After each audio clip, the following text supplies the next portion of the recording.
Swayam Prabha. Digital India. Educated India.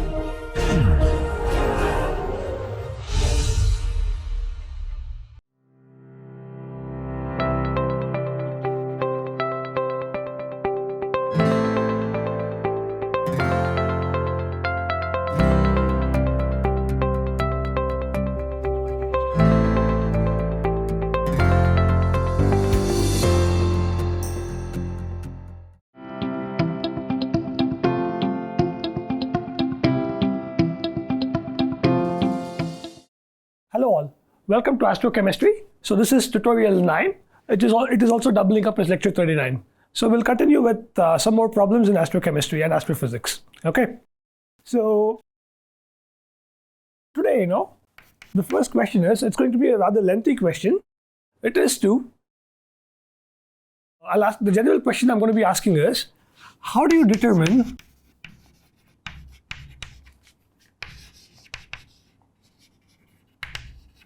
the temperature of a star, right, starting from Planck's solution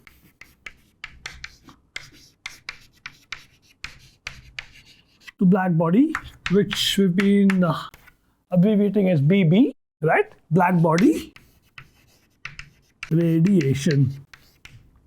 Now, recall that we studied about blackbody radiation, right? We studied it in the context of the problem being a very important cornerstone, right? A milestone rather, to understand the nature of light and matter itself, correct? Okay. It was to the blackbody radiation problem that we got the famed expression E equals NH nu. We understood about the ideas of photons, etc. All right. Now the same problem, right? The same problem is absolutely relevant in astrophysics and astrochemistry, right? Because using that, right, you can actually calculate the temperature of planets and stars. Okay, right? We shall now, start from the Planck's expression, the same expression that we saw approximately, in tutorial 7, I believe, right?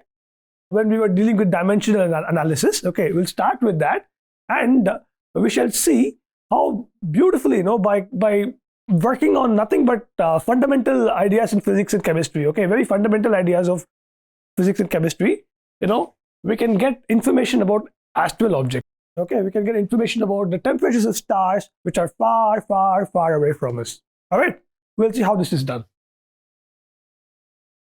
Okay, so this is the beginning of the answer. Okay, so what was the expression? The expression was rho is given by, I'll verify again, 2h nu cube by c cube times 1 over e to the power h nu by kbt minus 1, right?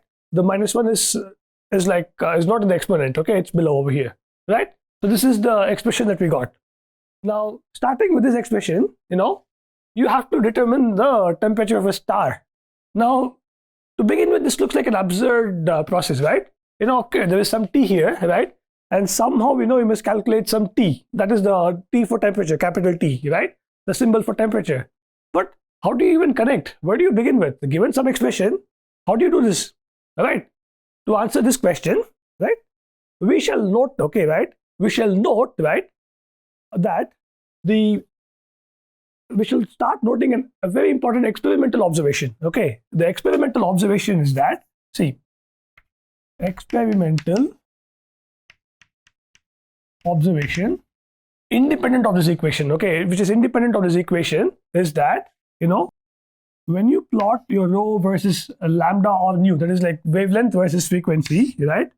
Recall the shape of the curve we saw, when we were discussing blackbody radiation. We saw that the experimental curve would be, beginning asymptotically and go something like this, right? It was observed that always, okay, right? This is the experimentally observed curve. It was always observed that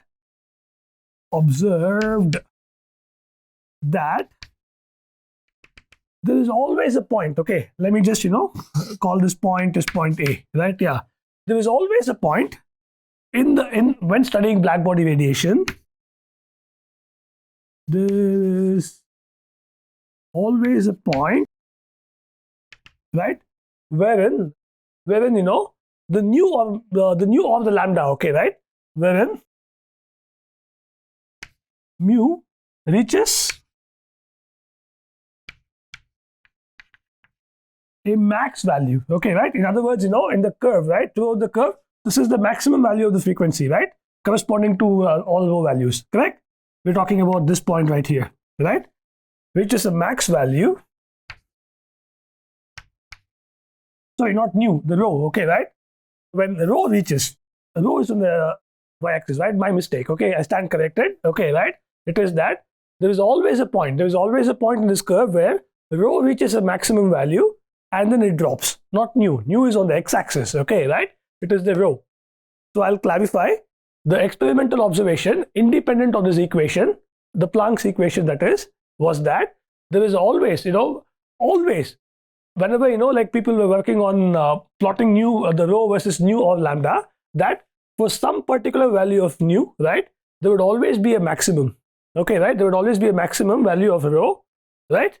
This is rho, okay, not p, rho, right? It reaches a maximum value and then falls off.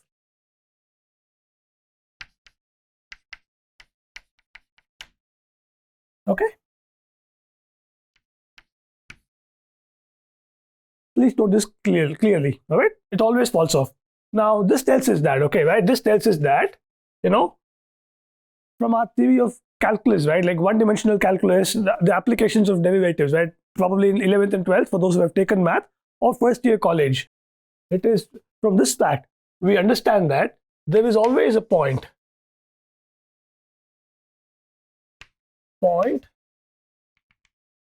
on the rho of nu comma t curve. What does this nu comma t mean? It means that everything else is a constant. This rho depends only on the frequency and the temperature, right? So that is why I'm writing it as rho of nu comma t. Okay, right? There is always a point on the rho of nu comma t curve wherein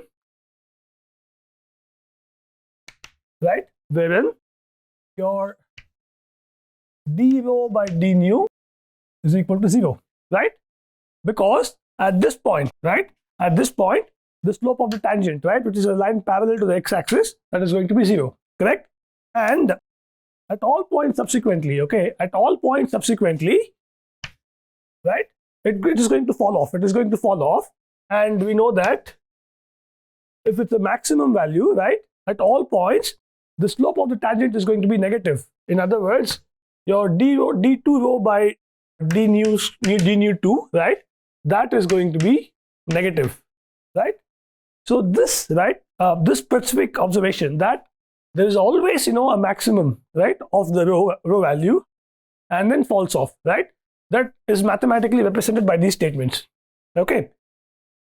So therefore, right, if we were to, d rho by d nu at constant temperature, that is to be understood, okay? Please understand that we are keeping the temperature a constant here.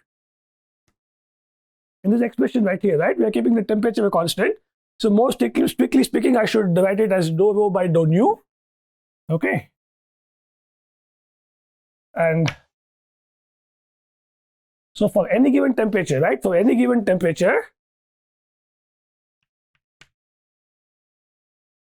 and for any given temperature, therefore, this should be 0, correct? Now we have an expression here. So if we were to, minimize this with respect to your nu, right? That is, set this expression, set the derivative of this with respect to frequency to be 0, right? We can get some idea about the temperature. That is going to be a starting point, okay? So recall a very important principle in physical problems. Our starting point is not just an equation. It is an equation coupled with an experimental observation, okay, right? So it's not the math alone. It is the application of math to a real life experimental situation that is really prominently important, okay? So we'll now continue with this idea. That is that, let's say that we have to somehow compute the d rho by d nu at constant temperature, okay? So this is page 4. Now I have this expression right here. Okay. Now my d rho. See, I'm going to be a bit lazy, so I'm not going to use the symbol dou. I'm going to be using the symbol d only, understanding that my temperature is going to be a constant here. Okay, right? So my d rho by dt is going to be, well, I'll take away the constants, which are 2h by c cube, right, times d of nu cube divided by e to the power h nu by kBt minus 1. Correct? This is just a bracket, okay? Yeah. Over d nu. Sorry, this is b d nu, not dt. Okay, this is what it is. So we've taken away the constant, right? And we just have these two terms here. We just have to, somehow, differentiate this and set it to 0 for minimum. Let's first differentiate and then set it to 0. Okay. I don't even want the expression because all I care about is the derivative hereafter. So this is page 5.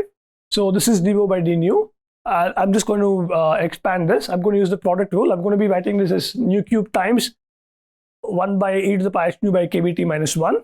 So this is going to be 2h. So this is d rho by d nu is going to be 2h by c cube. I'm going to take this out as a constant, and I'll first differentiate this, keeping this a constant. That is going to be 3 nu square divided by e to the power h nu by kBt minus 1. Okay, so plus, I'm going to be keeping this a constant and differentiating this, right? Now this is of the form 1 by f of x, right? So this is f of x inside. So I have to first differentiate this fellow, right?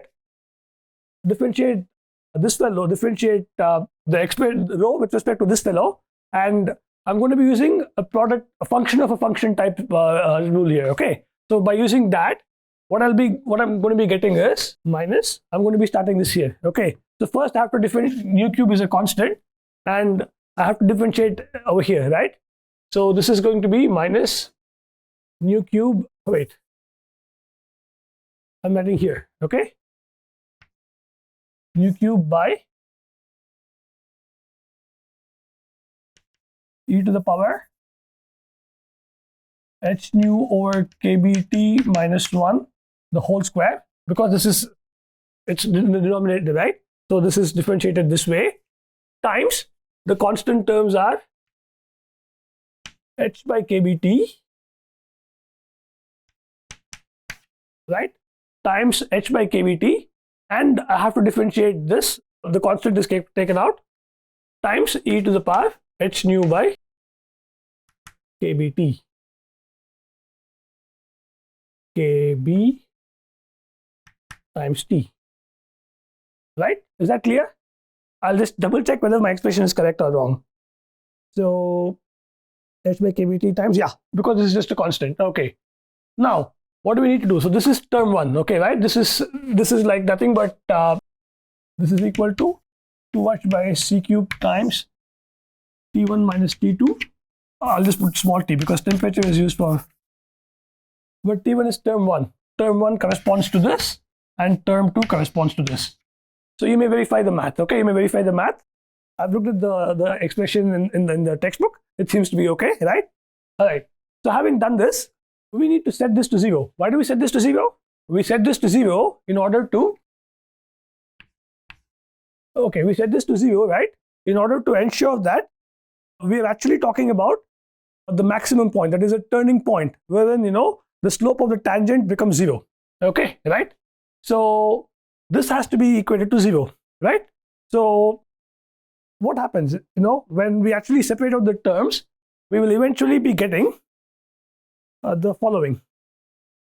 This has to be set to 0, that is your 2h by c cube times T1 minus T2.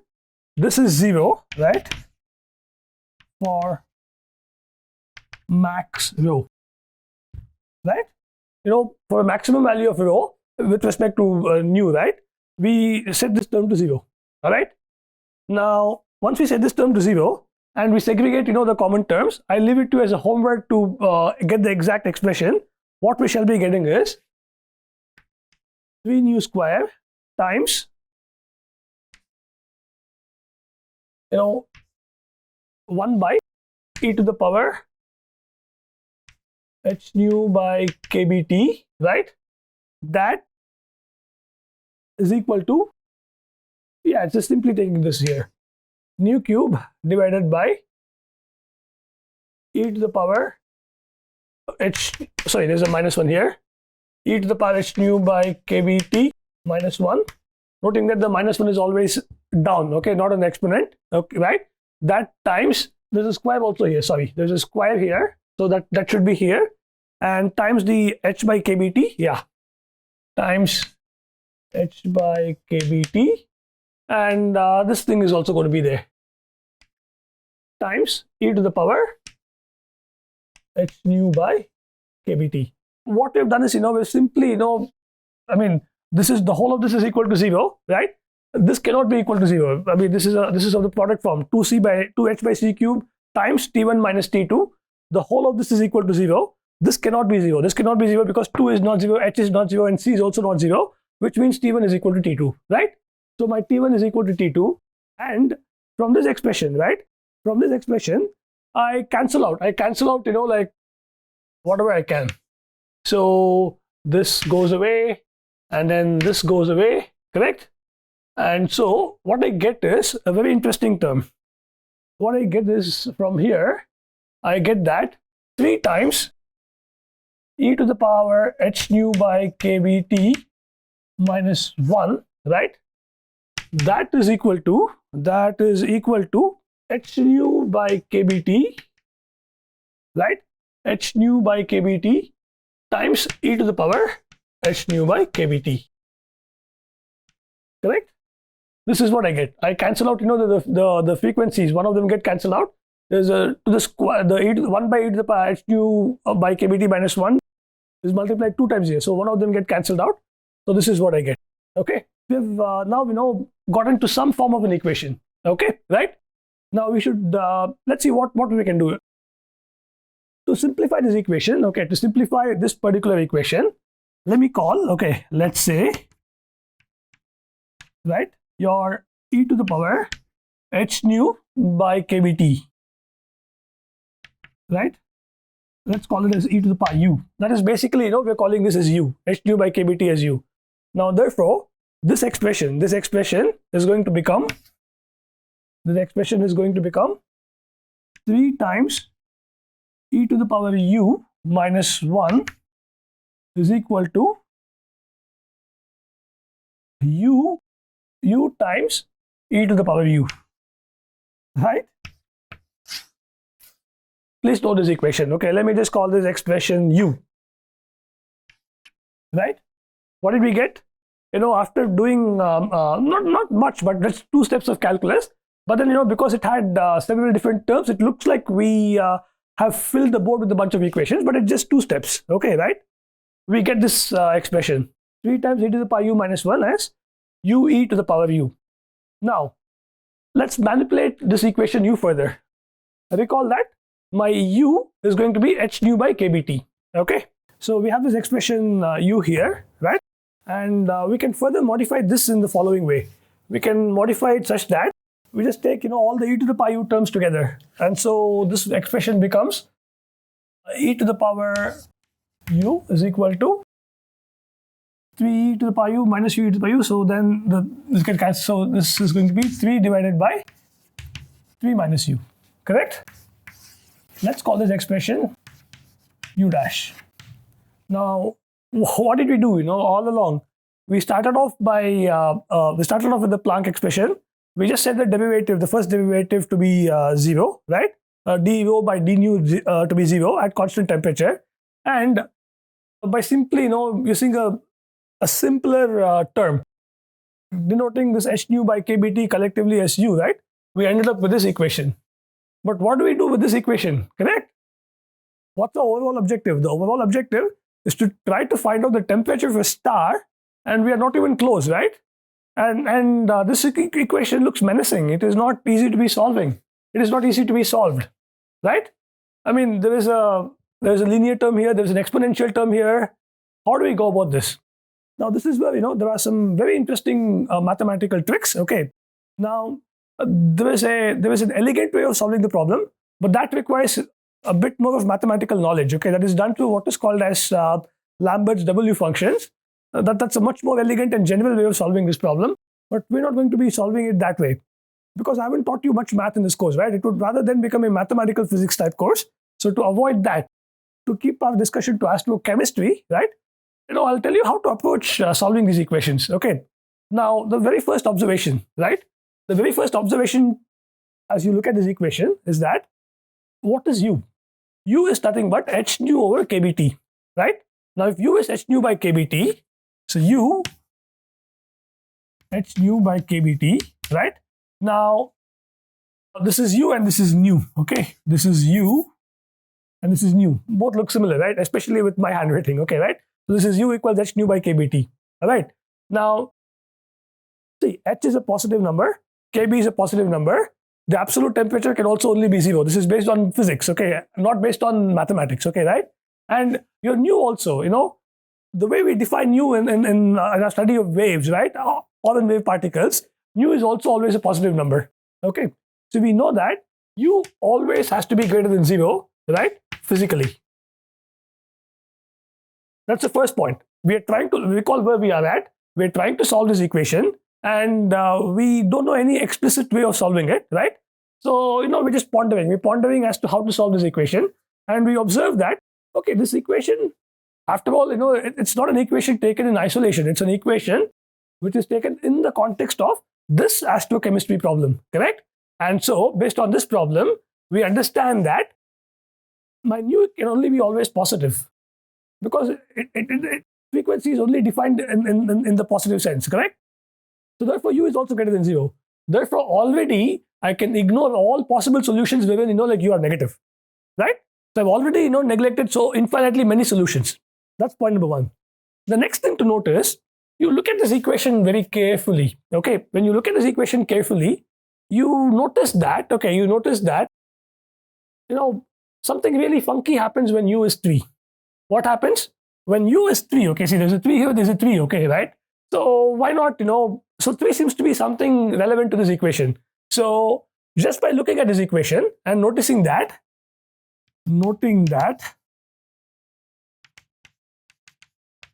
at u equals 3, right, your LHS, right, is E cube. Okay, right? The LHS value is something like E cube. Okay. Now, E cube, E is what? What is the value of E? Approximate value, something like 2.72, right? So E cube, should be closer to somewhere between 2 cube and 3 cube, right? Such that it's closer to 3 cube. It's approximately 20, okay, if I'm correct. Okay, right? E cube is approximately 20, but what happens to RHS? Well, RHS is infinity. Now, we don't want that, okay? So therefore, we don't want to go to a stage where, the RHS is infinity, correct? What is the idea of this equation? By solving this equation, we should ensure that the LHS is equal to RHS, okay? Now here, the value of RHS is already, going towards infinity, okay? Are we good? So because, it's tending towards infinity, right? For a finite value of this, right? Let's have an idea that, okay, probably the solution is less than 3. Does it make sense? So what I'm telling you is, I will delete this part. Specifically, at u equal to 0, at u equals 3, okay, at u equals 3, the RHS blows up. By blowing up, I mean it goes to infinity, right? Whereas my LHS is of a finite value. Now, therefore, right? Similarly, if you think about it, when u equals 2, okay, right? When u equals 2 though, right? At u equals 2, right? See, we chose u equals 3. Now, the next few values that we are going to choose is going to be 2 or 4, right? Let me just take 2, right? Let me not choose 4. Let me take 2. It doesn't hurt if I can take 4 as well, but let me just take 2. If u equals 2, then my LHS is roughly E square, right? Now, what is the value of E square? Roughly, this is going to be, again, right? It's 2.7 the whole square. Between it's going to be some number between 4 and 9, but it is going to be closer to 9. As it turns out, I think the value, written it up here, is 7.4. Roughly 7.4. Okay, right? Now, what is my RHS? In expression U dash. Okay, my only concern is with expression U dash. This is going to be 3 divided by 3 minus 2, which is 1. Right? Are we good? So this is going to be 3 divided by 3 minus 2. So this is going to be 3. So the RHS is 3. Now, you see that, okay, so, the LHS goes from a finite range, that is like 7.4 to 20, between U equals 2 to 3, right? It varies from 7.4 to 20, whereas the RHS goes from 3 to infinity, correct? LHS goes from 7.4 to 20, right? Whereas the RHS goes from 3 to infinity. Somehow, therefore, right, the value, note also that the value here of RHS is less than that of LHS, okay, at U equals 2. But at U equals 3, the value of RHS exceeds that of LHS by a tremendous magnitude, right? 20 and infinity versus 7.4 and 3. Therefore, right, these 2 points taken together, the idea that, RHS changes, RHS was behind LHS, right, at U equals 2, whereas at U equals 3, its value has exceeded it. So therefore, for RHS to be equal to LHS, well, U lies between 2 and 3. So I use my intuition, right? I use my intuition to arrive at the fact that U is going to be lying somewhere between 2 and 3. We still don't know what value it is in, because between 2 and 3, how many numbers are there? Infinitely many. So how do we pick one choice for 2 and 3? We'll see that in the next tutorial. Thank you so much. Okay.